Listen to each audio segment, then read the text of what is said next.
Hi guys, going? Welcome to this new video, to this new class, this Holy Week. First of all, I want you to please take this week to reflect about everything that is happening. I would like you to spend time with your family, with the people that you love the most, and well, rest. Rest because sometimes we have to do it, especially this semester that hasn't been easy, but I know that soon everything is gonna be okay, and you know that there is always a solution for everything. So, this special session that we are gonna have, we're gonna try to review the topic that we have been working, for the last few weeks. I have here the introduction. We have here the ITSA, Henry Padilla Escorcia, the Cell 004, and we are going to be reviewing the simple past versus the present perfect. Some of you were telling me that you still had some doubts about it, about when is going to be the present perfect and when it's going to be the simple past. So, this video, I'm going to give you some tips about it, and we're going to be working on so many examples so that you can determine if the right one is going to be the simple past or is it's going to be the present perfect. Okay, let's begin here. We are going to check some verbs. This is the most important about the two topics because we need to understand which one is the right verb that we need to use. Let's go to the base form, to the infinitive. We have here the verb to be, the verb to have, the verb to go, the verb to think, and the verb to do. If we are talking about the past, we have here verb to be, was, were, to have, had, to go, went, to think, thought, to do, did. These ones are irregular verbs. Why did I put just irregular verbs? Because they are the most difficult ones. You know that when we are checking the class about the simple past, we always provide the list of the irregular verbs. Why? Because the regular verbs are easier to understand. You know that they have some rules, the famous ed. So remember when they finish in e, we add a d like dance, danced. When they finish in ch, sh, o, x, we need to add ed. For example, fix, and the past of fix is gonna be fixed. Study. Okay, do you remember about study? What happened with the study? Okay, we have here y, but before y there is a consonant which is d. So we are gonna eliminate y and we are gonna add I. So study, studied. But what about play? We have y, but a is a vowel. So play, and we have here played. And remember, any verb that is not on this rule, you are gonna add ed. For example, want. Los que terminan en t, no sabemos ninguna regla, se le agrega simplemente ed. Los que no aparezcan en esta regla. So, want, want, or wanted. Some people say wanted. So, you see that it's like more like a robotic. It's like more about thinking which one is the right option for the verb, if it's a D or a ED, depending on the last. But regular verbs is different because regular you need to learn them by heart. Have is not have it or haft, is had. Go, goed, never. Mega horrible English, a disaster. Go, went. Think, thought. Do, did. And on this side, we have the past participle of the verbs. We have here been, had, gone, thought, done. This part here is for simple past, but this one over here is for the present perfect, the past participle of the verbs. Si no me sé el participio pasado de los verbos, no voy a poder hacer correctamente el presente perfecto. Al igual que si no me sé los verbos irregulares en pasado, tampoco voy a hacer correctamente el pasado simple. So that's the most important, the most important that you need to take into account. So that's fundamental to have a good performance. Memorize the past of the irregular verbs and memorize the past participle of the irregular verbs. Why? Because the past participle of regulars is the same past. El participio pasado de los regulares es su mismo pasado. Participio pasado de danced, danced. The fixed, fixed. Study, studied. Play, played. Want, wanted, wanted. So that's not gonna be any problem. The keywords, remember the keywords. So we have here yesterday, we have ago, we have never, we have ever, we have last, we have for, and we have since. You need to determine which one belong to simple past and which one belong to present perfect. So you know that yesterday, for example, is always for simple past. Ago is going to be always for simple past. Never is going to be always for present perfect, or most likely is going to be for present perfect. Never, ever, last, simple past, last year, last month, last summer, etc., etc. For and since, most likely they belong to the present perfect. So we have here two images. We have here a basketball ball and we have here a horse. So let's create some sentences about it. So for the basketball, let's create one in past, and for the horse, let's create one in present perfect so that you can notice the difference. So let's begin with the past. Last week, I played basketball with my friends. So, super easy. How do I identify that is the past? Because it says last week, and last week immediately refers to the past. But if I say I haven't played basketball since I was in high school. So I haven't played basketball since I was in high school. Since immediately indicates that is the present perfect. So no he jugado basketball desde que estaba en el colegio. So a situation that began in the past and continues in the present. Have you ever ridden a horse? ¿Alguna vez han montado a caballo? Experiences. Yes, I have. No, I haven't. So, you see the difference?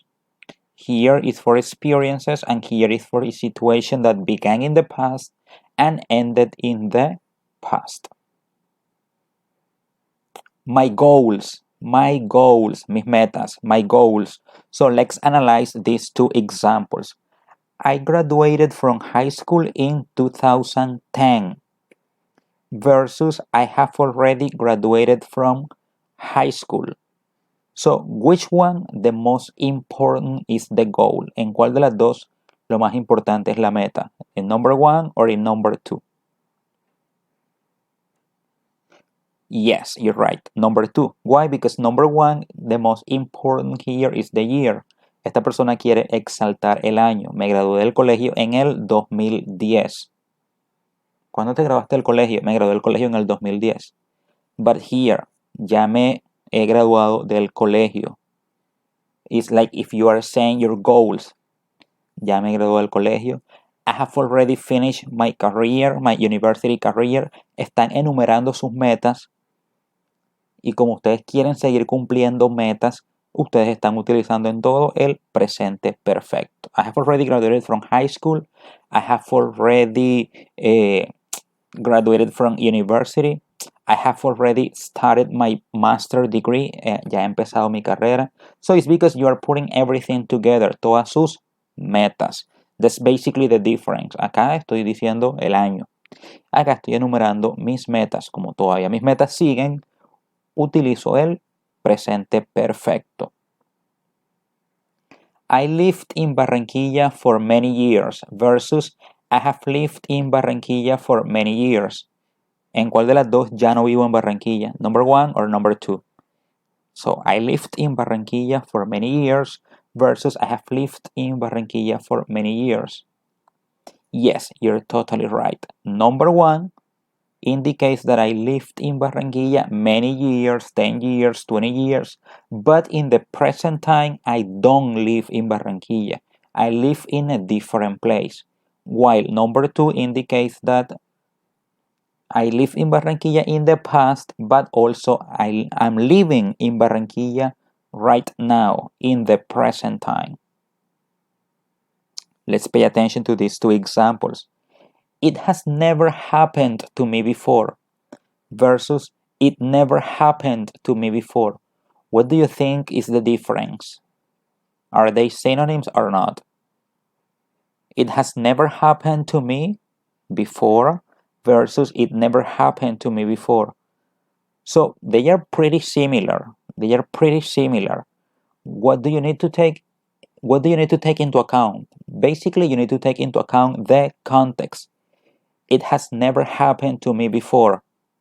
So let's imagine a situation. Let's imagine a situation. The quiz. The quiz. Let's imagine that you are number one in the class and the teacher asks you a question. Hey, Mike, what's the capital of Australia? And you are like, yes, the capital of Australia is, and then you're thinking, and then you forget, se le olvidó a Mike la capital de Australia. Y él siempre responde correctamente. It's like, oh my God, the capital of Australia is. In that moment, en ese momento, Mike va a decir, it has never happened to me before. Why now? Nunca me ha pasado esto antes. ¿Por qué ahora? Trying to remember, tratando de recordar. La profesora va a decir, hey Mike, calm down, relax, no problem. But when Mike gets home, ya llegó a su casa y le cuenta a sus papás. Le va a decir, yes, I don't know what happened. It never happened to me before. Eso nunca me pasó antes. You see the difference? Ahora les está diciendo, eso nunca me pasó antes. Porque cuando él está con la profesora en ese momento de tensión, la situación está pasando en ese momento. Él podría recordar todavía. Él tiene la esperanza de que pueda recordar cuál es la capital de Australia. Por eso él dice, it has never happened to me before. Porque quizás después de decir eso, oh, yes, the capital is, la capital es, entonces no pasó. Pero cuando ya llega a su casa, ya sí es una situación del pasado. Comenzó en el pasado y terminó en el pasado. It never happened to me before. ¿Por qué? Porque nunca se acordó. Nunca se acordó cuál era la capital de Australia. So, that's the problem. So, that's the context. El contexto me indica si utilizo presente perfecto or simple past. You see? English is so amazing and so perfect. She has never had a boyfriend versus she never had a boyfriend. If you say that she has never had a boyfriend, no se le ha conocido un novio todavía. Ella nunca ha tenido un novio. Puede tener un novio todavía. Yes or no? Yes. Why not? En ese momento nunca ha tenido, pero todavía podría tener uno. But if I say she never had a boyfriend, probablemente ya falleció. Ella ya falleció sin tener ningún novio. Por eso, she never had a boyfriend. Poor girl, she never had a boyfriend. Or she became a nun, se convirtió en una monja. Están diciendo su historia, la historia de una monjita, for example. Yes, and she never had a boyfriend. She never had a husband because the situation that happened in the past ended in the past. Número uno es una chica que nunca ha tenido un novio, pero que todavía podría tenerlo. So you see, difference, present perfect, simple past. The context is gonna help us. What did you tell her? What did you tell her? What have you told her? So what's the difference? Hey, what did you tell her? What have you told her? What's the difference? What do you think is the difference? They are pretty similar, but again, the context. The context. The context. ¿Qué le dijiste? ¿Qué le has dicho? Acá en la segunda, le acaba de decir. No está seguro que le dijo. What have you told her? Están los tres ahí. Acá en la primera, what did you tell her? Or what did you tell her? Ya la otra se fue, la chica se fue. Le pregunta, ¿qué le dijiste? Acá le pregunta, ¿qué le has dicho? Están los tres ahí todavía. So the context is gonna be the key. It's gonna indicate if I'm gonna use the present perfect or the simple past. We have here two sentences and I want you to tell me which one is incorrect. Have you ever written a book versus did you ever write a book? Which one is incorrect? Have you ever written a book or did you ever write a book? What do you think about it? No? No idea? Okay, number one, you know that is perfect. Have you ever written a book? You know the experience, present perfect, but what about this one? It's simple past, yes or no? Did, and we have here right, the base form, la forma base, porque aquí hay un did. Guys, both are okay, ambos están bien. El contexto es el que me va a indicar cuál debo usar. Did you ever write a book? I think the person will never write a book again. Si le pregunto acá, es porque yo sé que esa persona jamás volverá a escribir un libro nuevamente. O nunca va a escribir un libro. Si nunca lo ha hecho, nunca lo hará. Entonces yo le pregunto, Did you ever write a book? ¿Alguna vez escribiste un libro? Did you ever write a book? Mientras que el otro, Have you ever written a book? ¿Alguna vez has escrito un libro? So I'm asking for experience. So today we learned that in some occasions we can use present perfect or simple past depending on the context. Remember, this is just about practice and more practice. So let me thank you very much. If you have any question, just please let me know about it. I'm gonna put some exercises so that you can practice at home. Okay guys, let me thank you very much for your attention. I wish you had a great day. Goodbye.